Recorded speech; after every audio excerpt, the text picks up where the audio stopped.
ಗೊತ್ತಾಗ್ತಾ ಇದೆ ಇವತ್ತು ಇವ್ರು ನಾಟಕ ಆಡ್ತಿರೋದು ಅಂತ ಅನ್ನೋದು. ಇವರು FIR ಮಾಡಿ ಅಂತ ಹೇಳಿದವರು ಇವರೇ, SIT ಇಂತಿಂತ ಅಧಿಕಾರಿಗಳೇ ಬೇಕು ಅಂತೇಳಿ ಕೇಳ್ಕೊಂಡವರು ಇವರೇ. ಇವತ್ತು ಅದೇ SIT ತನಿಖೆ ಬಗ್ಗೆನೇ ಪ್ರಶ್ನೆ ಮಾಡೋದಕ್ಕೆ ಶುರು ಮಾಡಿದ್ರು. ಇವತ್ತು ಅದೇ FIR ರದ್ದು ಮಾಡಿ ಅಂತ ಕೇಳ್ಕೊಳ್ತಿದ್ದಾರೆ. ಜನ ಇವತ್ತು ಇವ್ರನ್ನ ಹೇಗ್ ನೋಡ್ತಾರೆ ಸರ್? ಈ SIT ರಚನೆಯಾದ ತಕ್ಷಣ ಗಿರೀಶ್ ಮೆಟ್ಟಣ್ಣನವರ್, ಅವನು ಮೊಹಮ್ಮದ್ ಸಮೀರ್, ಆಮೇಲೆ ಕುಡ್ಲಾ ಗಾಂಪ ಇವರೆಲ್ಲ ಸೇರ್ಕೊಂಡು ಒಂದು ಯೂಟ್ಯೂಬ್ ಲೈವ್ ಮಾಡ್ತಾರೆ. ಲೈವ್ ಮಾಡಿ ವಿಜಯದ ಹೆಬ್ಬಾಗಿಲಲ್ಲಿದ್ದೇವೆ, ಇನ್ನೊಂದು ಹೆಜ್ಜೆ ಕೆಳಗಿಟ್ರೆ ನಾವು ವಿಜಯದ ಅರಮನೆ ಒಳಗಡೆ ಹೋಗ್ಬಿಡ್ತೀವಿ ಅಂತ ಹೇಳಿ ಹೇಳ್ಕತಾ ಇದ್ರು. SITಗೆ ನಾವು ಕೇಳ್ಕೊಂಡಿದ್ದು ಪ್ರಣಬ್ ಮೊಹಂತಿ ಅದೇ ಸಾಹೇಬ್ರಿಗೆ ಕೊಟ್ಟಿದ್ದಾರೆ ಅಂತ ಹೇಳಿ ಇದೇ ಏನು ವಿಧ್ವಂಸಕ ಗಿರೀಶ್ ಮೆಟ್ಟಣ್ಣನವ್ರು ಹೇಳ್ಕೊಂಡಿದ್ದ. ನಾಳೆ ಪ್ರಣಬ್ ಮೊಹಂತಿ ಅವರೇ ಇದನ್ನ ಕಾಲರ್ ಪಟ್ಟಿ ಹಿಡಿದು ಎಳ್ಕೊಂಡು ಹೋದಾಗ ಇವನ್ ಅದೇ ಮಾತಿಗೆ ಬದ್ಧನಾಗಿರ್ತಾನ? ಇಲ್ಲ, ಅವನೇನ್ ಹೇಳ್ತಾನೆ, SITಯನ್ನ ಧರ್ಮಸ್ಥಳದವರು ಖರೀದಿ ಮಾಡಿದ್ರು ಅಂತ ಹೇಳಿ. ಇವನಿಗೆ ಸುಪ್ರೀಂ ಕೋರ್ಟಿನಲ್ಲಿ ತೀರ್ಪು ಬರಲಿ ಅಥವಾ ನೀವು ಇಂಟರ್ನ್ಯಾಷನಲ್ ಲೆವೆಲ್ ನ ಒಂದು ನ್ಯಾಯಪೀಠವನ್ನ ಮಾಡಿ 5-6 ದೇಶಗಳ ನ್ಯಾಯಮೂರ್ತಿಗಳನ್ನ ಇಟ್ಕೊಂಡು ತೀರ್ಪು ಕೊಡ್ಲಿ, ಅವನ ಪರವಾಗಿ ಏನು ಈ ಬುರ್ಡೆ ಗ್ಯಾಂಗಿನ ಪರವಾಗಿ ತೀರ್ಪು ಬಂದರೆ ಮಾತ್ರ ಇವರು ಒಪ್ಪುತ್ತಾರೆ, ಅದರ್ವೈಸ್ ಇವರು ಒಪ್ಪೋದಿಲ್ಲ. ಈ ಬುರ್ಡೆ, ನನಗೆ ಸ್ನೇಹಮಯಿ ಕೃಷ್ಣ ಅವ್ರು ಕೇಳಿದಂತ ಪ್ರಶ್ನೆ ನಂದು, ಈ ರಾಜ್ಯದ ಜನರಿಗೆ ಇವ್ರು ಹೇಳಿರುವಂತದ್ದು ಅವಿಷ್ಟೂ ಕೂಡ ನಾವು ದಾಖಲೆಗಳ ಸಮೇತ ಪ್ರೂವ್ ಮಾಡ್ತಾ ಬಂದ್ವಿ ಸರ್. ಎಂತೆಂತ ನಿಮ್ಮ ಡಾಕ್ಟರ್ ಮಹಾಬಲೇಶ್ ಶೆಟ್ಟಿ ಅವರ ಒಂದು ಸಂದರ್ಶನ ನಿಮ್ಮ ಮಹಾಭಾರತದಲ್ಲಿ ಸ್ಮಿತಾ ರಂಗನಾಥ್ ಅವರು ಎದುರುಗಡೆ ಒಂದು ಶತ್ರು ನಿಂತಂಗೆ ಪ್ರಶ್ನೆ ಕೇಳಿದ್ರು. ಎಷ್ಟು ಪರ್ಫೆಕ್ಟ್ ಆಗಿ ಆನ್ಸರ್ ಮಾಡಿದ್ದಾರೆ. ನಾವೆಲ್ಲ ಬಂದಾಗ್ಲೂ ಕೂಡ ನೀವು ಕೇಳಿದ ಮೀಡಿಯಾದವರು ಯಾವುದೇ ಪರ ವಿರೋಧ ಇಲ್ಲದೆ ಸತ್ಯದ ಪರವಾಗಿ ನೀವು ನಮ್ಮನ್ನ ಪ್ರಶ್ನೆ ಮಾಡಿದಾಗ್ಲೂ ಕೂಡ ತೊದಲದೆ, ಹಿಂದೆ ಮುಂದೆ ಯೋಚನೆ ಮಾಡದೆ ಹೇಳಿದಂತ ಸತ್ಯವನ್ನೇ ಮತ್ತೆ ಹೇಳಿದೀವಿ. ಆಧಾರ ದಾಖಲೆಗಳನ್ನ ಇಟ್ಟುಕೊಂಡು ರಾಜ್ಯದ ಜನರ ಮುಂದೆ ನಾವು ಏನು ದಾಖಲೆಗಳನ್ನ ಇಟ್ಟು ಮಾತಾಡಿದಾಗಲೂ ಕೂಡ ಕೆಲವರು ಇನ್ನೂ ಕೂಡ ಈ ಸುಳ್ಳು ಹೇಳುವವರನ್ನೇ ನಂಬ್ತಾರೆ ಅಂತ ಹೇಳಿದ್ರೆ ಬಹುಶಃ ನಮ್ಮ ಪುರಾಣಗಳಲ್ಲಿ ಮಾಡಿದ ಉಲ್ಲೇಖವನ್ನ ನಾನು ಇವತ್ತು ಒಪ್ತಾ ಇದ್ದೇನೆ. ಯಾಕಂದ್ರೆ ಕಲಿಗಾಲ ಇದು.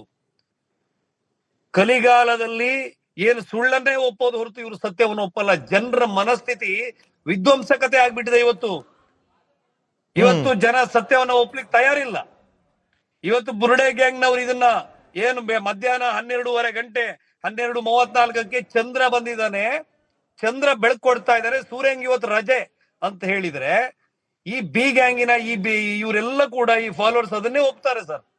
ಸೈಂಟಿಸ್ಟ್ ಕರ್ಕೊಂಡು ಬಂದು ಹೇಳಿ ನೀವು, ಇಲ್ಲ ಮಹೇಶ್ ಅಣ್ಣ ಹೇಳಿದನಿಗೆ ಚಂದ್ರ, ಇಲ್ಲ ನಮಗೆ ಗಿರೀಶ್ ಅಣ್ಣ ಹೇಳಿದನಿಗೆ ಚಂದ್ರ ಬಂದಿದ್ದಾನೆ, ಸುಳ್ಳು, ಸೂರ್ಯ ಬಂದಿದ್ದಾನೆ ಅಂತ ಹೇಳಿ ಸೈಂಟಿಸ್ಟ್ಗೆ ದುಡ್ಡು ಕೊಟ್ಟು ಇವರು ಧರ್ಮಸ್ಥಳದ ಧರ್ಮಾಧಿಕಾರಿಗಳು ದುಡ್ಡು ಕೊಟ್ಟು ಹೇಳಿಸ್ತಾ ಇದಾರೆ ಅಂತ ಹೇಳ್ತಾರೆ. ಅಂತ ಒಂದು ತಲೆ ಮಾರ್ಕೊಂಡಂತ ಬಿ ಮಕ್ಳು ಇವರು.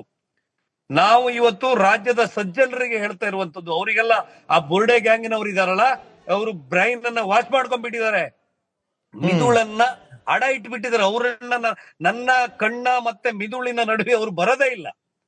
ನಾನು ಯಾವ್ದೋ ಹುಚ್ಚು ಹಿಡ್ದಿರೋ ಹುಚ್ಚು ನಾಯಿ ಅಂತ ಅನ್ಕೋತೀನಿ ಅವ್ರನ್ನೆಲ್ಲ ನೋಡಿದಾಗ. ಇಲ್ಲೆಲ್ಲ ಏನು ಹೋರಾಟ ಅಂತ ಹೇಳ್ಕೊಂಡು ಹಗಲ ರಾತ್ರಿ ಓಡಾಡ್ತಾ ಇವಲ್ಲ, ಇದು ಹುಚ್ಚು ನಾಯಿಗಳು. ಹುಚ್ಚು ನಾಯಿಗೆ ಟ್ರೀಟ್ಮೆಂಟ್ ಇಲ್ಲ ಸರ್.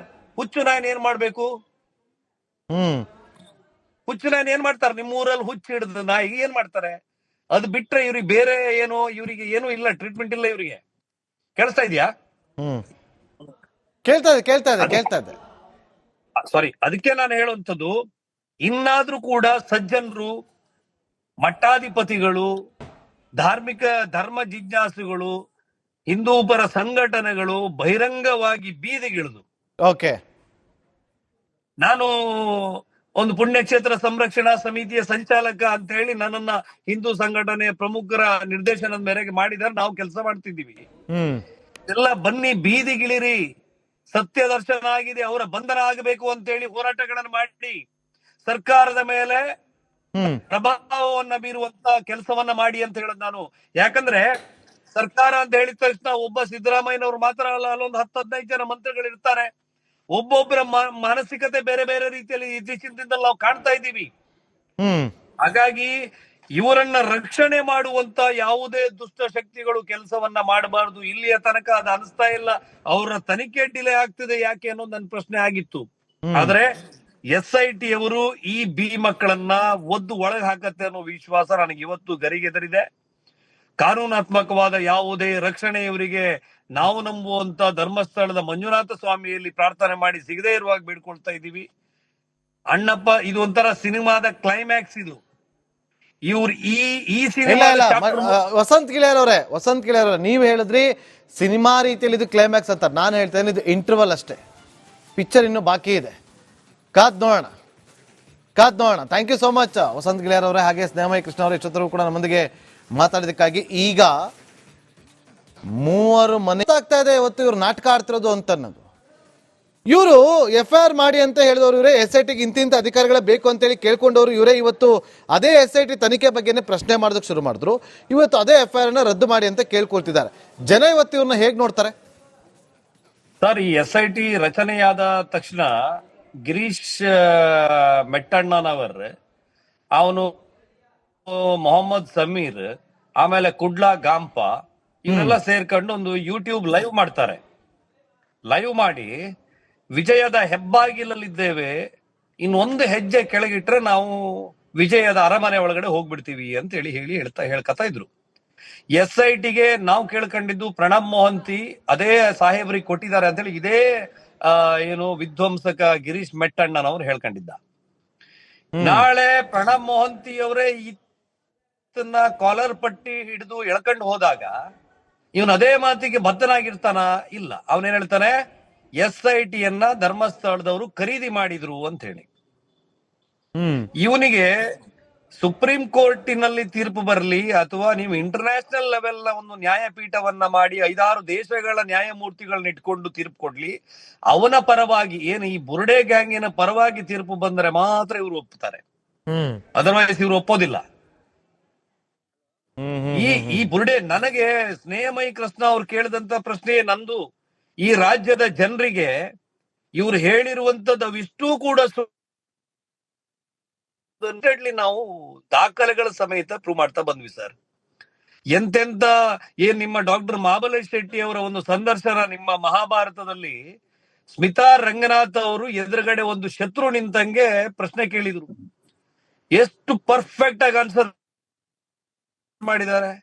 ನಾವೆಲ್ಲ ಬಂದಾಗ್ಲೂ ಕೂಡ ನೀವು ಕೇಳಿದ ಮೀಡಿಯಾದವರು ಯಾವುದೇ ಪರ ವಿರೋಧ ಇಲ್ಲದೆ ಸತ್ಯದ ಪರವಾಗಿ ನೀವು ನಮ್ಮನ್ನ ಪ್ರಶ್ನೆ ಮಾಡಿದಾಗ್ಲೂ ಕೂಡ ತೊದಲದೆ, ಹಿಂದೆ ಮುಂದೆ ಯೋಚನೆ ಮಾಡದೆ ಹೇಳಿದಂತ ಸತ್ಯವನ್ನೇ ಮತ್ತೆ ಹೇಳಿದೀವಿ. ಆಧಾರ ದಾಖಲೆಗಳನ್ನ ಇಟ್ಟುಕೊಂಡು ರಾಜ್ಯದ ಜನರ ಮುಂದೆ ನಾವು ಏನು ದಾಖಲೆಗಳನ್ನ ಇಟ್ಟು ಮಾತಾಡಿದಾಗ್ಲೂ ಕೂಡ ಕೆಲವರು ಇನ್ನೂ ಕೂಡ ಈ ಸುಳ್ಳು ಹೇಳುವವರನ್ನೇ ನಂಬ್ತಾರೆ ಅಂತ ಹೇಳಿದ್ರೆ ಬಹುಶಃ ನಮ್ಮ ಪುರಾಣಗಳಲ್ಲಿ ಮಾಡಿದ ಉಲ್ಲೇಖವನ್ನ ನಾನು ಇವತ್ತು ಒಪ್ತಾ ಇದ್ದೇನೆ. ಯಾಕಂದ್ರೆ ಕಲಿಗಾಲ ಇದು. ಕಲಿಗಾಲದಲ್ಲಿ ಏನು ಸುಳ್ಳನ್ನೇ ಒಪ್ಪೋದು ಹೊರತು ಇವರು ಸತ್ಯವನ್ನು ಒಪ್ಪಲ್ಲ. ಜನರ ಮನಸ್ಥಿತಿ ವಿಧ್ವಂಸಕತೆ ಆಗ್ಬಿಟ್ಟಿದೆ ಇವತ್ತು. ಜನ ಸತ್ಯವನ್ನ ಒಪ್ಲಿಕ್ಕೆ ತಯಾರಿಲ್ಲ. ಇವತ್ತು ಬುರ್ಡೆ ಗ್ಯಾಂಗ್ನವ್ರು ಇದನ್ನ ಏನು ಮಧ್ಯಾಹ್ನ 12:30 ಗಂಟೆ 12:34ಕ್ಕೆ ಚಂದ್ರ ಬಂದಿದ್ದಾನೆ, ಚಂದ್ರ ಬೆಳಕೊಡ್ತಾ ಇದ್ದಾರೆ, ಸೂರ್ಯಂಗ್ ಇವತ್ತು ರಜೆ ಅಂತ ಹೇಳಿದ್ರೆ ಈ ಬಿ ಗ್ಯಾಂಗಿನ ಇವರೆಲ್ಲ ಕೂಡ ಈ ಫಾಲೋವರ್ಸ್ ಅದನ್ನೇ ಒಪ್ತಾರೆ ಸರ್.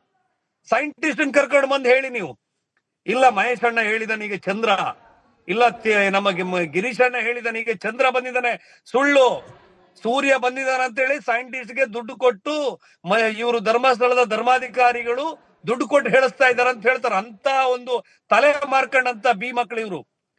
ನಾವು ಇವತ್ತು ರಾಜ್ಯದ ಸಜ್ಜನರಿಗೆ ಹೇಳ್ತಾ ಇರುವಂತದ್ದು, ಅವರಿಗೆಲ್ಲ ಆ ಬುರ್ಡೆ ಗ್ಯಾಂಗಿನವ್ರು ಇದಾರಲ್ಲ, ಅವರು ಬ್ರೈನ್ ಅನ್ನ ವಾಶ್ ಮಾಡ್ಕೊಂಡ್ಬಿಟ್ಟಿದ್ದಾರೆ, ಮಿದುಳನ್ನ ಅಡ ಇಟ್ಬಿಟ್ಟಿದ್ದಾರೆ. ಅವರನ್ನ ನನ್ನ ಕಣ್ಣ ಮತ್ತೆ ಮಿದುಳಿನ ನಡುವೆ ಅವ್ರು ಬರದೇ ಇಲ್ಲ. ನಾನು ಯಾವ್ದೋ ಹುಚ್ಚು ಹಿಡ್ದಿರೋ ಹುಚ್ಚು ನಾಯಿ ಅಂತ ಅನ್ಕೋತೀನಿ ಅವ್ರನ್ನೆಲ್ಲ ನೋಡಿದಾಗ. ಇಲ್ಲೆಲ್ಲ ಏನು ಹೋರಾಟ ಅಂತ ಹೇಳ್ಕೊಂಡು ಹಗಲ ರಾತ್ರಿ ಓಡಾಡ್ತಾ ಇವಲ್ಲ, ಇದು ಹುಚ್ಚು ನಾಯಿಗಳು. ಹುಚ್ಚು ನಾಯಿಗೆ ಟ್ರೀಟ್ಮೆಂಟ್ ಇಲ್ಲ ಸರ್.